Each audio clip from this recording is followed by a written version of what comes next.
안녕하세요. 딸도 말 좀 합시다. 의 엉거주춤, 주춤입니다. 오늘 하루는 어떠셨어요? 지금 기분은 어떠신가요? 저는, 약간 소화가 덜 돼가지고, 약간 거북한 그런 마음입니다. 네. 서로의 안부를 묻는 이런 시간들, 늘 가까이 있는 사람에겐 놓치기 쉬운데, 그렇게 안부를 물으며 지내면 어떨까? 이런 생각이 듭니다. 오늘은 엄마를 듣는 시간 15분 그 뒷이야기 31번째 이야기입니다. 다 큰 자식과의 새로운 대화법. 다 큰 자식은 어려워야 한다. 이것을 주제로 함께 이야기 나누어 보겠습니다. 지난번에 꽃 지는 나무 아래서 이렇게 엄마를 만났잖아요. 저번에도 한번 얘기한 것 같았는데 한번 밖으로 나가는 것이 어렵지 않았고 또 봄날이었으니까 가만히 있을 수가 없는 그런 날들이잖아요. 이날도 공원에 엄마랑 앉았어요. 그래서 휴대하는 의자를 갖고 이렇게 앉아갖고 엄마랑 얘기를 했는데 엄마는 이날도 제가 꽃 지는 날 다음부터 엄마가 시인이 되었다고 했는데 이날도 시를 쓰셨더라고요. 그래서 엄마가 이렇게 대화하는 이 15분이 너무 좋다. 그래서 하루를 보내면서 어떤 얘기를 할까 이런 생각이 들기도 하고 스치는 모든 것들을 자꾸 이렇게 특별하게 보게 된다고 이런 얘기를 하셨어요. 그 얘기를 들으면서 저도 나쁘지 않더라고요. 처음엔 그래도 엄마가 좀 부담스러워 하시는 것도 있고 왜 아니겠어요. 저도 조금 그런 것도 있고 이래서 알게 모르게 좀 부담도 있고 그랬는데 그런 부분들이 시간이 지나면서 조금 옅어지고 좋은 부분이 더 부각되고 이러면서 탁 트인 자연이 주는 해방감과 함께 많은 부분 마음이 해방된 그런 날이었습니다. 그러면서 엄마 이 대화가 왜 시작됐는지 알지? 이렇게 또 얘기를 그때 했었어요.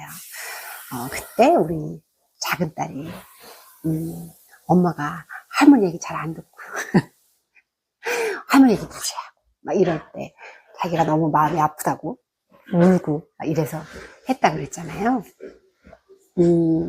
그러면서 제가 자식이 최고 무섭다고 이런 얘기를 했단 말이에요. 우리 엄마 지금 부엌에서 뭐 하셔서 시끄럽죠. 그랬는데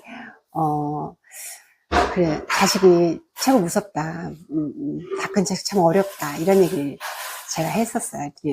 엄마가 맞다고. 자식이 참 어렵다고. 아들은 더 어렵다고. 근데 딸도 어렵다고. 이런 얘기를 엄마가 하시더라고요.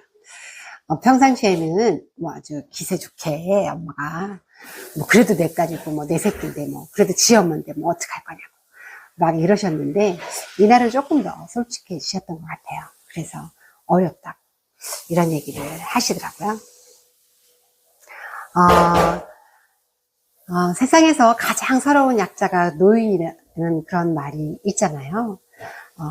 그런데 자식이 그래서 더 어려워지기도 하고 그런 것 같기도 한데 엄마하고는 이날 그래 엄마 다 큰 자식이 어려워 이런 얘기들을 서로 하고 엄마도 나도 그런 어려운 자식을 대면해야 하는 엄마라고 하는 공통점을 확인한 그런 날이었습니다.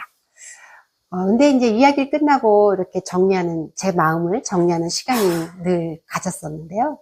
그때 이렇게 생각을 하면서 엄마랑 우리 둘은 뭔가 어렵지 않아야 할 대상을 어려워해야 한다는 약간 억울함?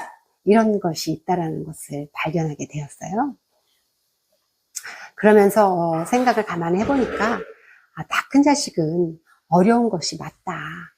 이런 생각이 들었습니다. 왜냐하면 지금까지하고는 관계가 달라져야 하는 것이니까요.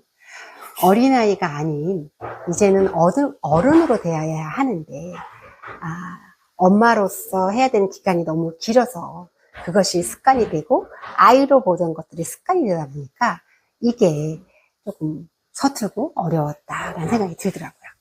동일한 인물을 지금까지 내가 애로 키웠던 이 동일한 인물을 대상으로 이 관점을 바꿔서 대해야 되니까 적응하는 이 시기가 어렵고 이런 것이 맞겠다. 이런 생각이 좀 들었거든요. 그래서 어려워야 하는 것을 쉽게 하려고 하니까 여기서 오히려 어려움이 있었겠구나. 이런 생각이 들어서 어려운 건 그냥 어려운 것으로 인정하자. 라고 하니까 오히려 쉬워지는 이런 시간을 저는 좀 맞이했습니다. 마땅히 어려워야 한다. 그래서 아이들에게 어린애였을 때 했던 그런 방식이 아닌 무언가를 결정하고 이럴 때 꼭 물어야 하고 조정해야 되고 이러는 것이 마땅한 것이구나. 이런 것들을 좀 발견하는 그러한 시간이었습니다. 엄마와 대화를 하면서 제가 제 아이와의 약간 이렇게 매듭이 뭉쳐졌던 부분들이 좀 풀려지는 이런 그 혜택을 제가 보게 되었습니다. 네. 엄마도 다 큰 딸이 조금 어려운 것처럼 딸도 엄마가 조금 어려워야 하는 것이 맞다. 친정엄마라고 해서 모든 것이 다 해주고 당연해야 되는 것은 아니구나. 이런 관계의 재발견 이런 것들이 이루어진 시간이었습니다. 자, 그럼 오늘 대화 정리할까요? 다 큰 자식은 어려운 것이 맞다. 딸도 말 좀 합시다. 오늘의 팁으로 정리해 보겠습니다. 첫 번째, 엄마랑 대화를 할 땐 가끔 자연 속에서 해보면 좋겠습니다. 이건 좀 반복되는 이야기죠. 일상을 100일 동안 나누기 때문에 반복되는 이야기가 되게 많을 수 있습니다. 여러분 감안하고 좀 들어주시면 좋겠고요.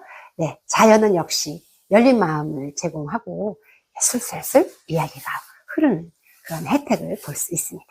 두 번째, 엄마와 내가 엄마로서 갖는 공통점을 찾아보면 좋을 것 같아요. 엄마 행동이 조금 이해되기도 하고요.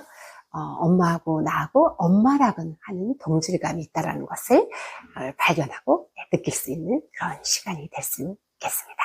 세 번째, 엄마와 대화가 끝나고 난 다음에 그날의 대화를 좀 곱씹어 보면 도움이 되지 않을까 싶습니다. 이것도 좀 반복되죠. 이게 정말 중요하더라고요. 그래서 어떤 이야기든 마음에 남는 주제가 있을 수 있잖아요. 곱씹어 보면 관점이 정리가 되어서 나한테 되게 좋더라고요. 제가 아까도 말씀드렸지만 엄마와 나와 딸의 관계가 재발견되고 재정립될 수 있는 이러한 시간이었습니다. 아직 아이가 어린 분이라면 아이하고 재밌게 잘 지내보셨으면 좋겠고요. 아이가 좀 큰 엄마시라면 다 큰 자식은 어려운 게 맞다. 이렇게 해서 약간 섭섭하고 불편하고 억울한 마음을 달래주는 그런 시간이었으면 좋겠습니다. 그러면 다음에 또 뵙겠습니다. 안녕.